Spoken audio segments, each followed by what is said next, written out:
Red Star et qu'il était tout proche même de l'équipe de la D2. Il a joué dans la réserve qui était en D4 à ce moment-là. Et il a commencé la boxe thaï il y a seulement 6 ans. Quand je dis bref, on arrête. Stop, stop. On ne frappe pas derrière la nuque. Coup de genou au visage autorisé. Coup de coude autorisé. Voilà, et les règles, la traduction. Donc, accepté, c'est super. Première reprise. Alors attention, c'est un combat en 5 reprises. En boxe thaï, il n'est pas question d'aller beaucoup plus loin parce que c'est tellement dur. Donc Dida à droite, culotte bleu foncé. Et le champion du monde, le Hollandais Ramon Dekers, qui a déjà pratiquement 100 combats à son actif. La Belgique, s'il vous plaît.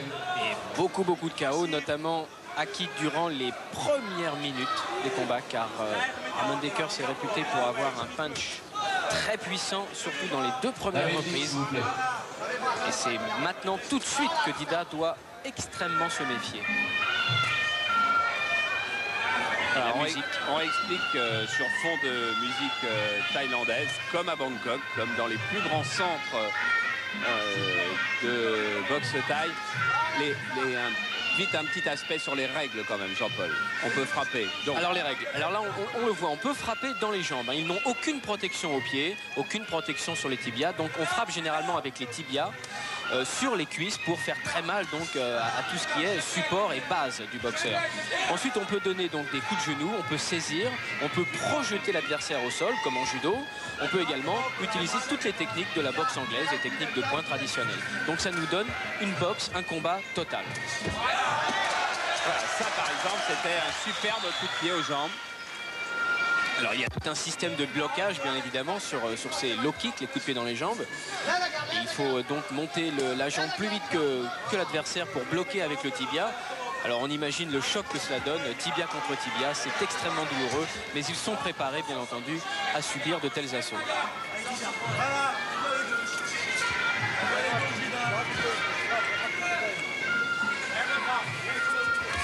Alors, Ramon Dekers comme Dida ne possède pas un style très rapproché, c'est-à-dire qu'ils ne sont pas vraiment férus de corps à corps et de projection. Et c'est tant mieux car la boxe thaïlandaise, à mon avis, est beaucoup plus belle lorsqu'elle se fait à mi-distance.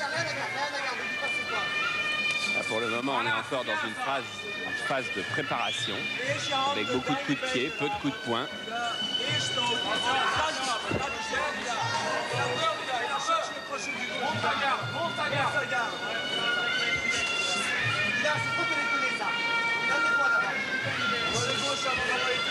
Bon blocage de Dekers. Dekers qui guette, visiblement il guette. Et attention car c'est un très gros frappeur des poings. Et son arme, c'est le crochet du gauche. L'arme qui avait abattu le Thaïlandais Kobal et qui l'a rendu très célèbre. Et tentative de coup de coude de Dida. Voilà, alors cette saisie de jambe est parfaitement autorisée. Voilà, et avec un enchaînement derrière. Il a un petit peu plus de rythme, Dida. La bouteille d'eau, Léon. Moi, regarde, il cherche que le crochet de gauche. Hein? Bouteille d'eau, Léon. Sur la tête. De l'eau. Voilà, c'est ça.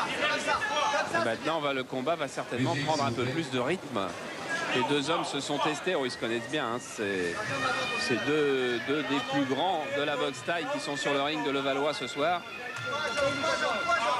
Il y a une très grande marque au tibia de la jambe droite de Dida. C'est assez inquiétant car ça peut lui donner une faiblesse à l'impact et également lors des blocages.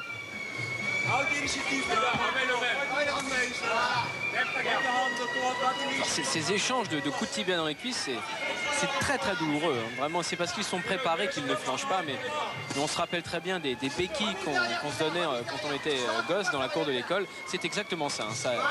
Ça choque très fort le quadriceps. On a vu une tentative de coup de coude de Dida sur Dekers. Là, un déséquilibre.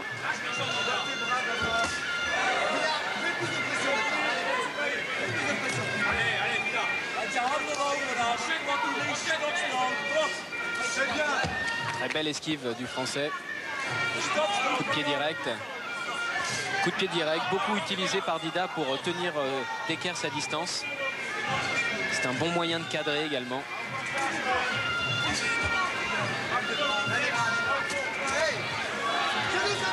Ah oui, ça c'est effectivement autorisé. C'est cette jambe et cette projection. Et oui, c'est dans les règles.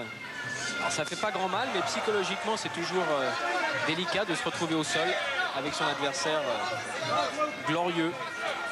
Il a du mal, Dida, ce soir. Il a du mal. Il a en face de lui un très gros frappeur. Oui. Face à lui, c'est la légende de la boxe thaï, carrément. Celui qui a été ovationné sur tous les rings thaïlandais. Et c'est vrai que Dida ne déclenche pas comme à son habitude. Il faut maintenant qu'il se lance. Peut-être s'est-il donné une moitié de combat avant de prendre des risques. Bien Charles qu'il a des consignes très strictes, Dida. Il sait qu'il doit faire très attention et ne prendre aucun risque pendant les 2 premières reprises. Sami Kebchi, les frères Desjardins lui ont précisé et reprécisé durant les entraînements. Dekers c'est très dangereux durant les 2 premières reprises. Alors c'est peut-être la raison pour laquelle il ne tente rien.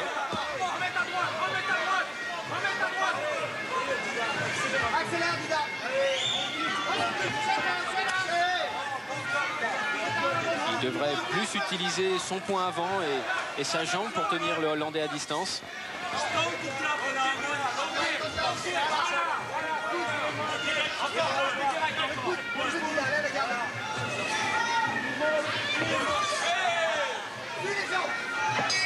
C'est vrai qu'il n'a pas. C'est que de temps en temps les bras qui rentrent. Oui. Les jambes elles suivent pas. Hein? Essaye de suivre la jambe. Parce que les bras de temps en temps tu fais des gauches droites, ça rentre. Suis avec la jambe arrière. C'est les jambes avant. Hein, Dida? Voilà, comme ça, avance ici, avance,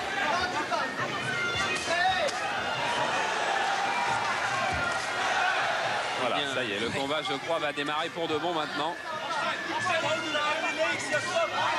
Ah oui, si les boxeurs tournaient à 70 ou 80% de leur moyen, maintenant, ils sont au moins à 100%.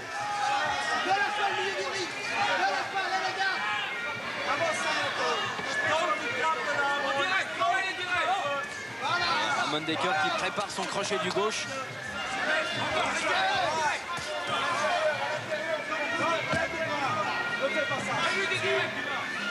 Pied direct, doublé.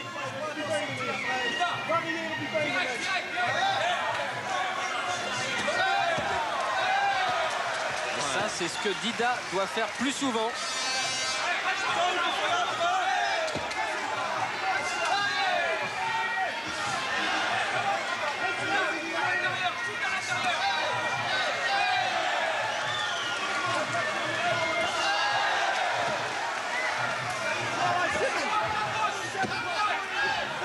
Ah oui, dans les coins, il y a de l'eau parce que on met de la glace, on met de l'eau sur les boxeurs et ça glisse, bien sûr, ils sont pieds nus.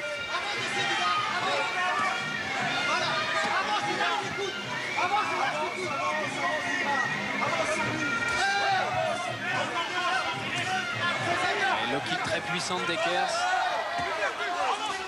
Oh là là, il a été tellement puissant qu'il a rebondi sur la jambe de Dida. Et il a chuté. Il a eu mal, Dida, sur cette technique. Il a eu très mal. Ils vont prendre des risques maintenant, tous les deux. Ah oui, les présentations sont largement faites. Voilà, et quand Dekers frappe comme ça, très fort dans les jambes, c'est qu'il prépare ses enchaînements de points.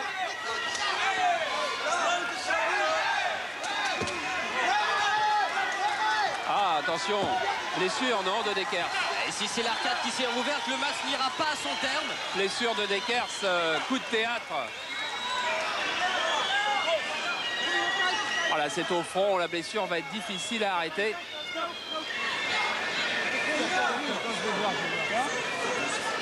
Oui, c'est en plein milieu du front. Très grosse Je entaille. rappelle que ce championnat du monde a lieu avec les coups de coude. Et c'est effectivement un Stop, hein, je crois, stop. Oh là oui, ça coule, oh là là. victoire sur blessure. Victoire sur blessure, bon, qui satisfait les fans, les supporters de Dida, car Dida est champion du monde. On va essayer de retrouver dans nos images, Jean-Jacques Amstelem doit être en train de chercher le ralenti du coup qui a ouvert le front. Il semble que c'était juste quelques secondes avant dans les cordes. Voilà. Et voilà. Superbe contre en coup de coude. Eh oui, parce que bah là c'est déjà plus tout à fait pareil, parce que ça fait exactement partie des armes. Oui, bon, c'est vrai, c'est juste au moment où le combat était en train de prendre son rythme et la dimension qu'on attendait. Mais ce combat est gagné, c'est pas sur un accident, quoi. Hein. C'est sur un coup qui permet à pas mal de combats de s'achever. On peut même ajouter que c'est un coup qui est souvent recherché par les plus grands champions, car gagner sur une technique pareille, eh bien, ça équivaut vraiment à remporter une très grande victoire. Et c'est